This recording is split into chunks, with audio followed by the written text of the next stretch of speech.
কবি সুকান্ত ভট্টাচার্যের লেখা কবিতা আগামী।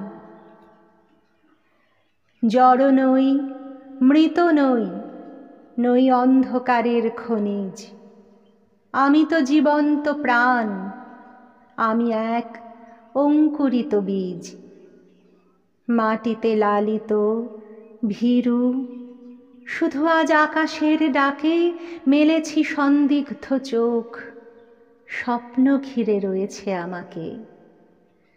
যদিও নগণ্য আমি, তুচ্ছ বটবৃক্ষের সমাজে, তবু ক্ষুদ্র এ শরীরে গোপনে মর্মর ধ্বনি বাজে।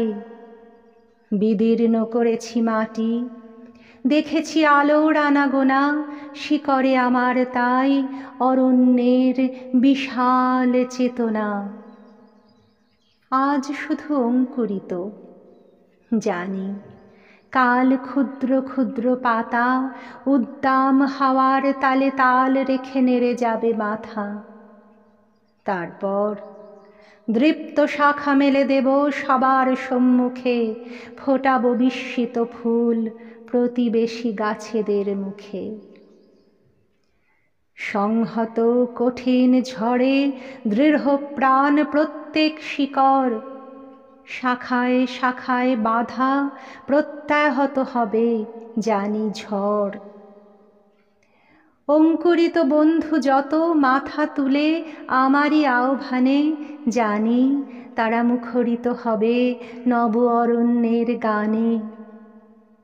আগামী বসন্তে যেন মিশে যাব বৃহতের দলে, জয়ধ্বনি কিশলয়ে সম্বর্ধনা জানাবে সকলে। ক্ষুদ্র আমি, তুচ্ছ নই, জানি আমি ভাবি বনস্পতি। বৃষ্টির মাটির রসে পাই আমি তারই তো সম্মতি। সেদিন ছায়ায় এসো, হানো যদি কঠিন কুঠারে, তবুও তোমায় আমি হাত ছানি দেব বারে বারে।